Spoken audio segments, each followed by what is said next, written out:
Em meio a uma terra marcada por reis infiéis, guerras iminentes e um povo que havia se afastado do seu Deus, nasce um menino que mudaria a história espiritual de uma nação inteira. Numa pequena vila chamada Anatote, na região de Benjamim, distante apenas alguns quilômetros ao norte de Jerusalém, o destino do jovem Jeremias começava a ser traçado antes mesmo de ele nascer. Sua história não começa com feitos, espadas ou coroas, mas com lágrimas, conflitos internos e um chamado divino que queimaria como fogo em seus ossos. Jeremias era filho de Ilquias, um sacerdote. Isso significa que ele veio de uma linhagem levítica, com responsabilidades no templo, no ensino da lei e na adoração. Mas Anatote não era um lugar central ou prestigioso. Pelo contrário, era uma vila de sacerdotes relegada, quase esquecida, o que já nos mostra que o chamado de Deus para Jeremias não estava ligado à glória dos homens, mas à fidelidade divina.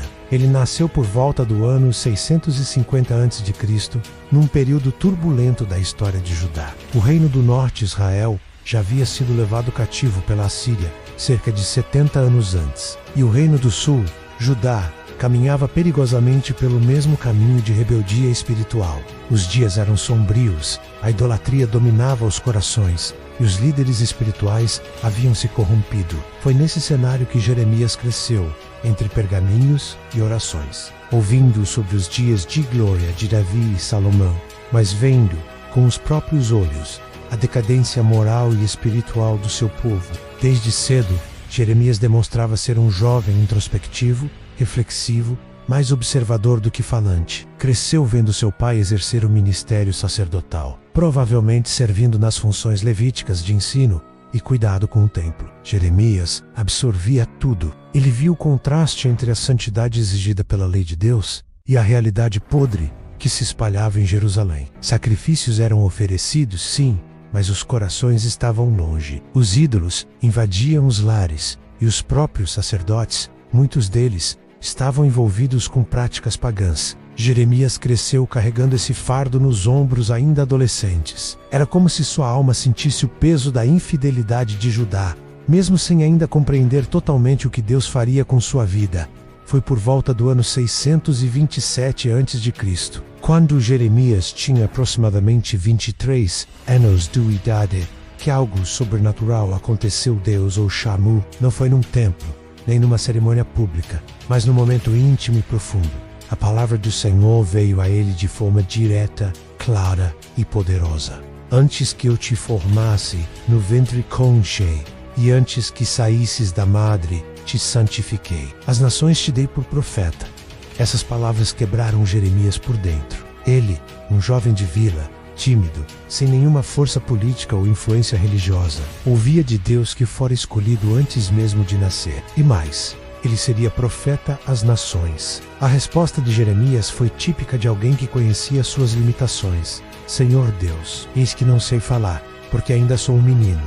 Mas Deus não aceitou sua insegurança. Ele respondeu: a todos a quem eu te enviar, irás, e tudo quanto te mandar, falarás. Não temas diante deles, porque eu sou contigo para te livrar. A partir daquele momento, a vida de Jeremias nunca mais seria a mesma. Deus tocou sua boca, como se marcasse suas palavras com autoridade celestial, e o comissionou com a difícil missão de anunciar destruição, julgamento e exílio para um povo que se recusava a ouvir. O ministério profético de Jeremias começava debaixo de muito peso. Ele não traria mensagens agradáveis. Sua função seria arrancar e derrubar, destruir e arruinar, mas também edificar e plantar. Era uma missão agridoce. Ele seria odiado, perseguido, ameaçado. Mas era a voz de Deus em meio ao caos. No início de sua trajetória, Jeremias começou a profetizar durante o reinado do rei Josias, que havia começado a governar com apenas 8 anos de idade, e se tornaria um dos reis mais justos de Judá.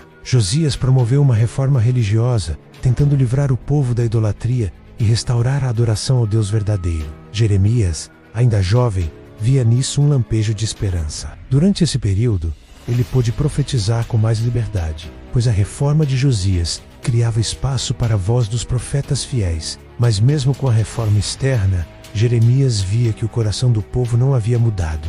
A idolatria estava apenas camuflada. Os cultos pagãos haviam sido retirados dos altares públicos, mas continuavam nos quartos. nos montes escondidos, nos becos escuros. O povo dizia servir a Deus com os lábios, mas seus corações estavam distantes. Jeremias não era como outros profetas que simplesmente falavam o que o povo queria ouvir. Ele se tornaria conhecido como o profeta das lágrimas. Chorava pelos pecados de Judá, sentia dor genuína ao ver a nação se destruir espiritualmente. Suas palavras eram como um martelo que despedaça a pedra e também como fogo que consome. Não era teatro, não era encenação, era alma rasgada. Jeremias não era um pregador de palco, mas um mensageiro de pranto. Ele caminhava pelas ruas de Jerusalém, vendo crianças sendo sacrificadas a Moloque, homens e mulheres dobrando os joelhos diante de postes ídolos, e sentia dentro de si uma agonia que o consumia.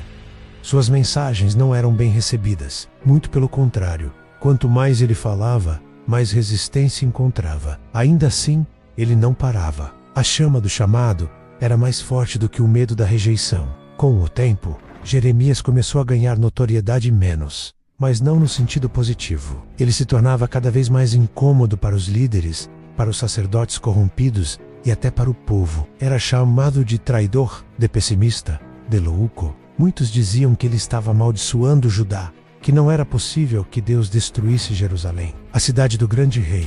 Mas Jeremias insistia: o templo não salvaria o povo. A aliança de Davi não seria escudo para a desobediência. A arca não impediria a invasão inimiga. Se não houvesse arrependimento, o juízo viria. E ele não estava blefando. As palavras que Jeremias falava vinham direto do trono de Deus. E o tempo mostraria que ele estava certo enquanto a primeira década do seu ministério se desenrolava. Josias ainda reinava e fazia esforços para manter a nação nos caminhos do Senhor. Mas a maré espiritual era contrária. Havia resistência demais, pecado demais, orgulho demais. Jeremias via isso com dor.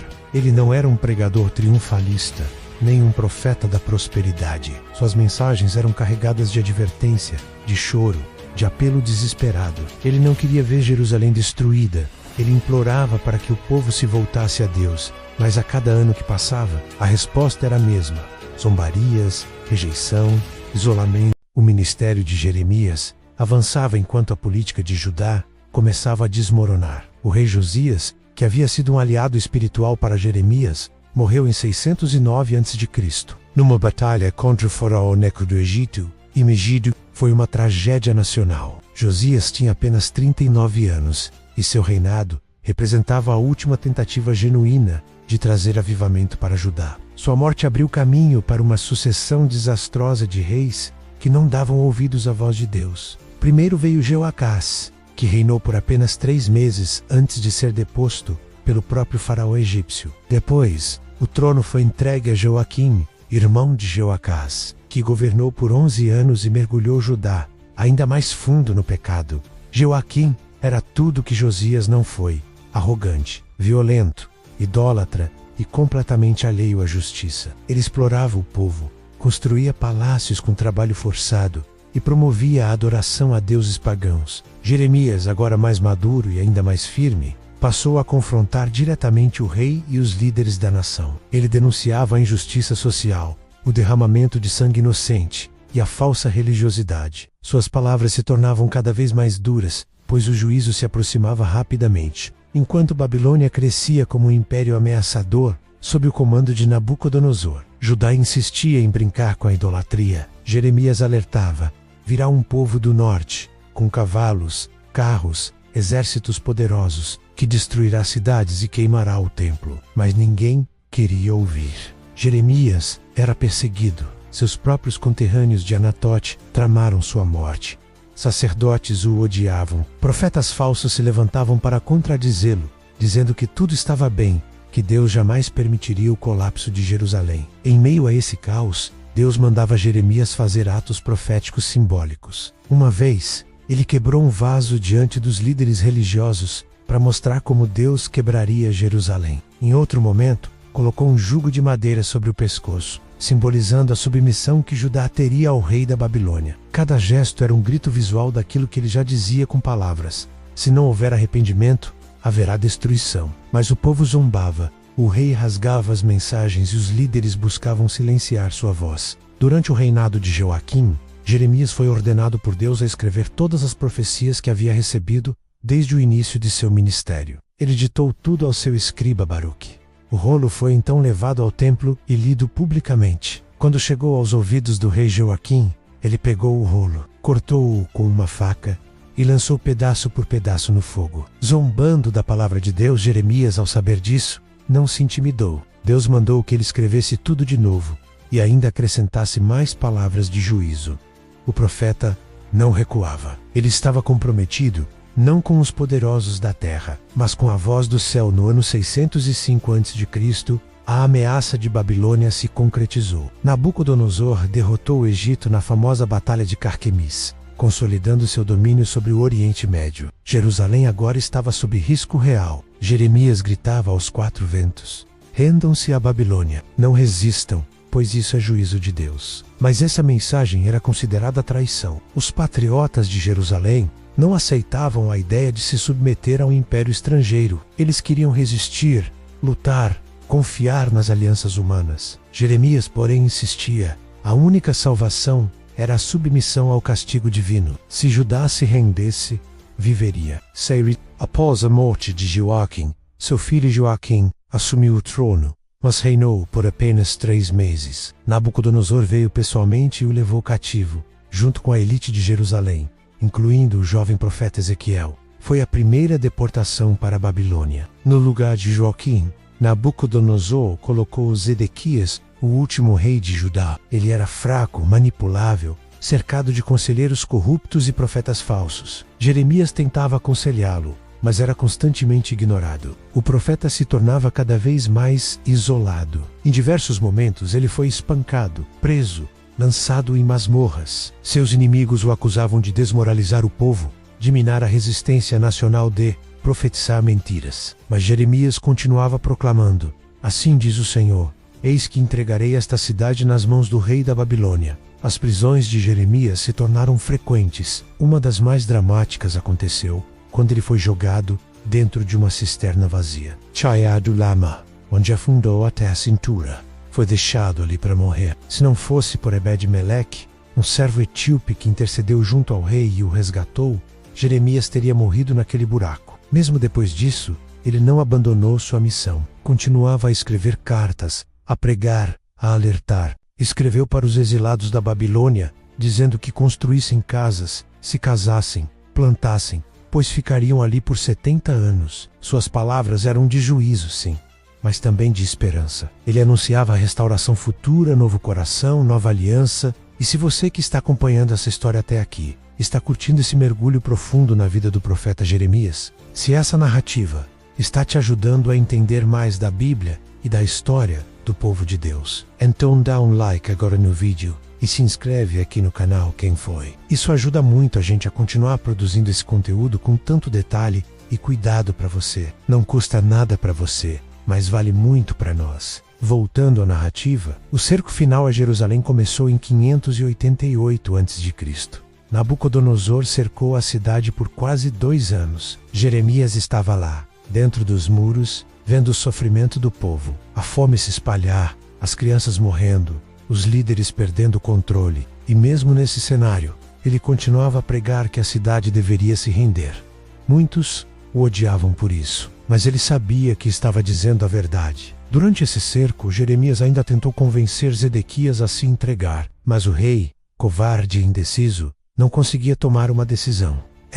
Essa altura, o profeta já não era apenas uma voz solitária, menos era um símbolo de resistência espiritual em meio à tragédia. Ele não falava de política, falava de arrependimento, e ainda prometia que, absa do caos, Deus não havia abandonado seu povo para sempre. O sofrimento só aumentava. Jeremias foi mais uma vez preso, acusado de querer desertar para os babilônios e levado para um local conhecido como a Casa da Prisão. Lá ficou até o fim do cerco. Mesmo preso, continuava a proclamar as palavras de Deus. O templo, outrora símbolo da presença divina, estava prestes a ser reduzido a cinzas. O povo que não deu ouvidos ao profeta agora estava às portas da destruição. A Babilônia se aproximava com fúria, e os muros de Jerusalém já não resistiriam por muito tempo. A cidade de Jerusalém finalmente caiu em 586 a.C., depois de um cerco brutal conduzido por Nabucodonosor. Os muros foram derrubados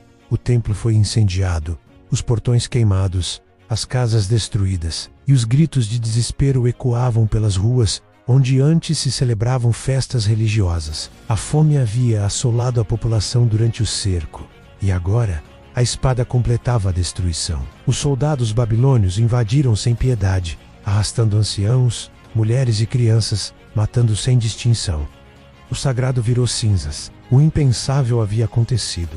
A cidade do grande rei estava em ruínas, e onde estava Jeremias, estava preso. Dentro da casa da guarda, nos dias finais do cerco, ele foi libertado pelos babilônios por ordem direta de Nabucodonosor. O comandante do exército babilônio, Nebuzaradã, sabia quem ele era. O profeta que avisou durante décadas o que viria, agora era respeitado, até mesmo pelos inimigos. Nebuzaradã o encontrou, tratou-o com dignidade, tirou suas correntes e lhe deu uma escolha. Poderia ir com os cativos para a Babilônia, onde seria bem tratado, ou permanecer em Judá, entre os pobres que ficariam. Jeremias, fiel ao seu povo e à terra onde nasceu, escolheu ficar. Ele sabia que ainda tinha um papel a cumprir. Os babilônios deixaram na terra os mais pobres entre o povo, os que não tinham posse nem influência. Judá virou um campo devastado. Para governar essa porção de povo remanescente, Nabucodonosor nomeou Gedalias como governador.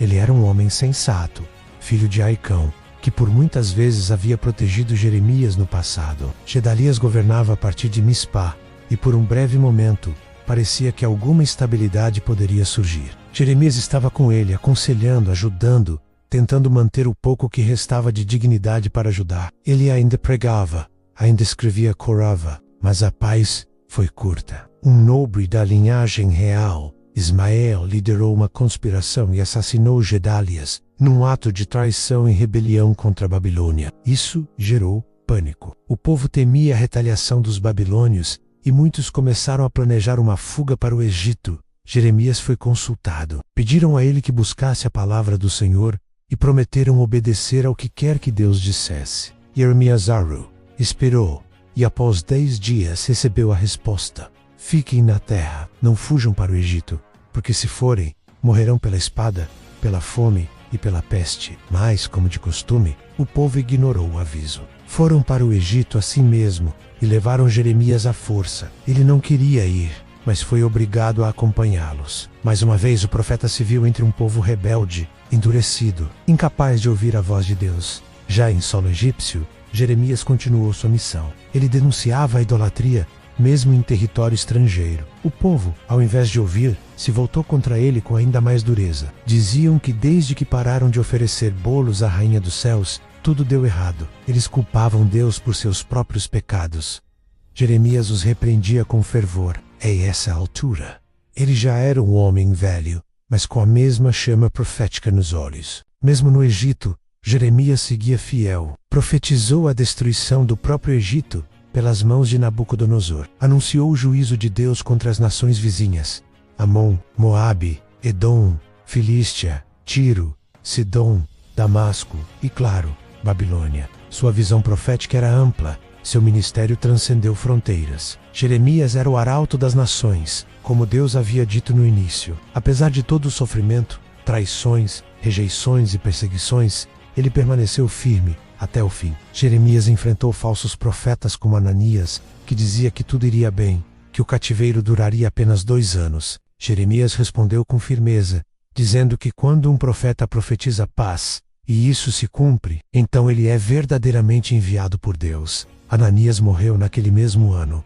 como Jeremias havia profetizado. E mais uma vez, a veracidade da mensagem divina se confirmou. Jeremias não buscava popularidade. Suas palavras ardiam como fogo, porque vinham do trono celestial. E ele pagava o preço por isso, com a vida marcada por prisões, reaco e dor. Durante os longos anos de exílio, muitos se lembravam das palavras que Jeremias tinha dito. Seus escritos foram preservados, copiados e influenciaram profundamente o povo de Israel. Mesmo na Babilônia, ele havia profetizado que o exílio duraria 70 anos, e foi exatamente isso que aconteceu. Daniel, já no cativeiro, lia os rolos de Jeremias e se guiava por suas profecias. Isso mostra que, mesmo sendo desprezado em vida, Jeremias teve um impacto duradouro. Sua voz não se calou. Ela ecoou na Babilônia em Jerusalém, no Egito, e até hoje ecoa nos corações que desejam ouvir a verdade de Deus, mesmo quando ela dói. Jeremias também teve momentos de profunda crise. Em certas ocasiões, chegou a amaldiçoar o dia do seu nascimento. Disse que gostaria de não ter nascido, pois sua vida era só dor. Em outra ocasião, gritou com Deus dizendo: Tu me persuadiste, ó Senhor, e persuadido fiquei. Mais forte foste do que eu e prevaleceste. Cada dia sou escarnecido. Mas mesmo nesses momentos de desespero, ele voltava a afirmar sua fé. Dizia que a palavra de Deus era como fogo em seus ossos, que mesmo tentando calar, não conseguia. Jeremias nos mostra que até os profetas mais firmes são humanos, que fé verdadeira não é ausência de dor, mas persistência mesmo em meio à dor. Ele viveu, profetizou e morreu num tempo de trevas. Os últimos anos da vida de Jeremias foram marcados por uma solidão profunda. Já não havia mais multidões, nem cidades cheias, nem o templo sagrado. Seus dias eram gastos em meio a um povo disperso, desobediente, fragmentado. A terra de Judá jazia vazia, devastada, e os que estavam no Egito não mostravam sinais de arrependimento. Jeremias havia feito tudo o que Deus lhe mandou. Havia falado, chorado, resistido, mas agora caminhava entre os destroços, carregando o peso de uma missão cumprida com sangue, suor e lágrimas. Era o fim de uma geração e de um sistema que se recusou a ouvir a voz do Senhor. E Jeremias, mesmo com o coração ferido, não deixou que o silêncio calasse. Escrevia, refletia e talvez revia em sua memória cada momento vivido. A infância em Anatote, o chamado divino ainda jovem, os anos ao lado do rei Josias, os confrontos com Joaquim e Zedequias, as masmorras, a lama da cisterna, as correntes rompidas, as traições, os gritos do povo, os conselhos ignorados. Tudo isso agora era parte de uma trajetória que, embora dolorosa, tinha sido profundamente gloriosa diante de Deus. Durante esse período, é possível imaginar Jeremias passando seus últimos ensinamentos a Baruque, seu fiel escriba, aquele que o acompanhou em muitos momentos de tensão, que escreveu os rolos que o rei queimou e que reescreveu tudo com ainda mais zelo. Jeremias tinha plena consciência de que sua missão não era colher frutos, mas lançar sementes. E fez isso até o último suspiro. Ei, essa tu. O cenário geopolítico da região continuava tenso. A Babilônia mantinha sua hegemonia, mas o mundo já começava a ouvir rumores de novos impérios surgindo no horizonte. O profeta já havia anunciado, tempos atrás, que após 70 anos, o cativeiro terminaria. Essa esperança pairava no ar como uma promessa distante, mas real. Jeremias não veria o cumprimento dessa restauração, mas ele a declarou com tanta convicção que se tornou referência para os que viriam depois. Sua fé transcendeu sua geração. O que ele pregava não era apenas sobre destruição, mas sobre reconstrução, não com pedras e paredes, mas com corações quebrantados. Jeremias não morreu sob aplausos, nem viu uma estátua ser erguida em sua homenagem. Morreu anônimo, talvez em silêncio, provavelmente rejeitado até o fim. Mas Deus não esqueceu dele. Cada palavra registrada, cada lágrima caída, rolo escrita, cada ato profético ousado, tudo foi lembrado. O céu registrou a história que a terra tentou apagar. E o legado de Jeremias sobreviveu ao tempo. Os rolos que ele escreveu cruzaram gerações, foram lidos por exilados, por profetas, por sacerdotes e, séculos depois, até pelo próprio Jesus, que fez ecoar princípios semelhantes de justiça, arrependimento e restauração. A nova aliança que Jeremias profetizou, onde a lei seria escrita no coração, é uma das maiores promessas messiânicas da Bíblia. Ele previu um tempo em que não haveria mais necessidade de dizer: conhece ao Senhor, pois todos o conheceriam, do menor ao maior. Essa visão, tão à frente do seu tempo, apontava diretamente para os dias do Evangelho. Jeremias plantou, com sofrimento, a semente que floresceria com a vinda de Cristo. E isso faz dele um dos pilares mais profundos do plano redentor de Deus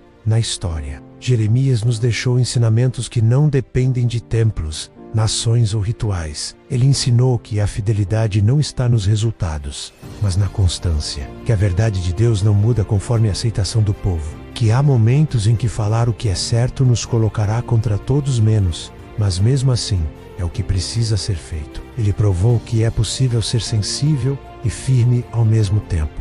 Que chorar não é fraqueza, mas sinal de que o coração ainda sente. que mesmo quando todos nos abandonam dias permanes, que vale mais uma vida em obediência solitária do que 1000 vozes aclamando uma mentira. Jeremias também nos lembra que Deus continua falando mesmo quando ninguém quer ouvir, e que Ele levanta vozes mesmo nos dias mais escuros, que não é o tamanho da multidão que valida uma mensagem, mas a origem dela. Jeremias não teve seguidores, não formou discípulos visíveis, não criou uma escola profética, mas deixou um rastro de fogo que queima até hoje. Sua vida foi um altar permanente onde a verdade de Deus ardia, consumindo tudo ao redor, menos a fé. Agora que você conhece toda a história de Jeremias, pense no seguinte: o que você faria se Deus te chamasse para falar algo que ninguém quer ouvir? Você teria coragem de continuar mesmo sozinho, mesmo sendo ridicularizado, mesmo vendo tudo desmoronar? Jeremias é o exemplo vivo de que a obediência muitas vezes nos leva para a solidão, mas também nos leva direto ao centro da vontade de Deus. E se essa história mexeu contigo, então já deixa aqui o seu like, se inscreve no canal Quem Foi e compartilha com alguém que precisa ouvir essa mensagem. Jeremias terminou sua jornada em silêncio terreno, mas com eco eterno.